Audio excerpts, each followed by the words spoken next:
is only for Christians. As a Christian, you shouldn't be supporting NASA. I'm going to show you why you are against God's truth unconsciously as a Christian, supporting NASA and instantly ruining your belief by trusting everything you knew about NASA's description of the world and disapproving the Bible's description of the world. It's about to go. What if I told you in the beginning God created the heaven and the earth, and the earth was without form and void, under the raging ocean, and darkness was upon the face of the deep? This is not just any ocean found on earth or our surface ocean. And the Spirit of God moved upon the face of the waters. And God said, "Let there be light," with a manifestation of the immense power and authority possessed by our Creator God. With a mere word, light had burst forth into existence, and there was light, effortlessly obeying the divine command. This was all happening above this raging ocean, a powerful force. Volatile, very active, and unpredictable mystical barrier separates heavens from earth. And God saw the light, that it was good, and God divided the light from the darkness. Still not convinced? This is going to get complicated, so take your Bible, let's dive deeper. Let us spice things up. And God called the light day, and the darkness he called night. Now let us not get this twisted. Those are the names from our first of the existence of light and darkness in our universe before the sun will be created. This was all happening above this raging ocean that covered everything. And the evening and the morning were the first day. This is not to get confused. God is yet to create the sun and the moon to be in motion or otherwise rotation underneath the firmament. Another word, a dome.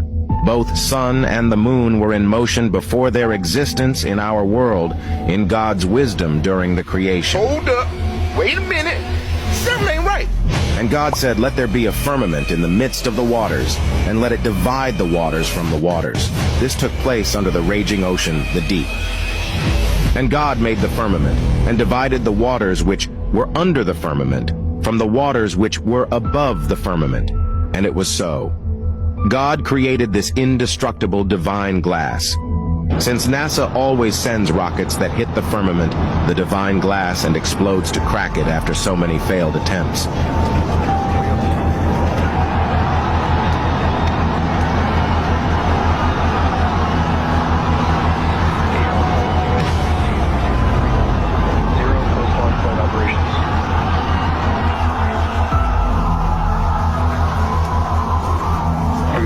Chamber pressure is nominal. Clearing the tower was icing on the cake.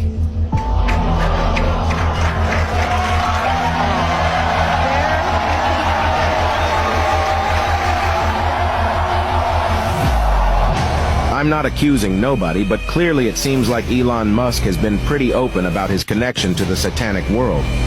If you pay close attention to the design, you can see that his costume has the Baphomet head on his chest and his arm, however an upside-down cross. An upside-down cross is the symbol of the rejection of Jesus, the Son of God. Psalm 14:1. The Bible tells us that the fool says in his heart, "There is no God." And God called the firmament heaven. In other Bible translation, he named the firmament sky. If one can look up looks at the firmament, and the evening and the morning were the second day, before the sun and moon existed. And God said, "Let the waters under the heaven or sky be gathered together unto one place, and let the dry land appear." And it was so. So all the water underneath our firmament was drained below from the very touching point the sky, and exit below to waters outside the firmament, so that the land you are currently standing on will appear. This clears how the earth was flooded instantly. In Noah's days, the waters outside bursts in from under the earth, instantly flooding the earth.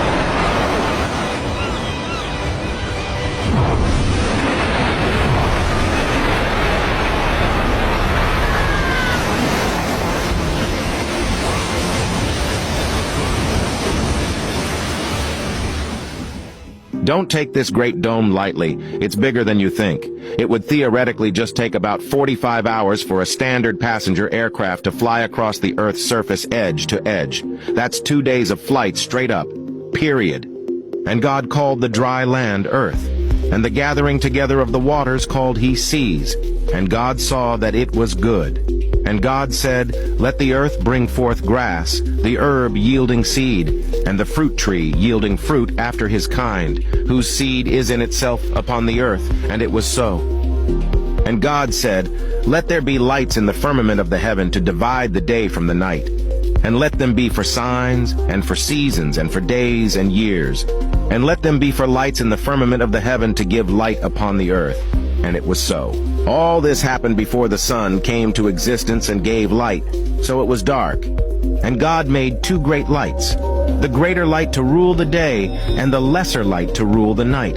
He made the stars also. And God set them in the firmament of the heaven to give light upon the earth, and to rule over the day and over the night, and to divide the light from the darkness. And God saw that it was good.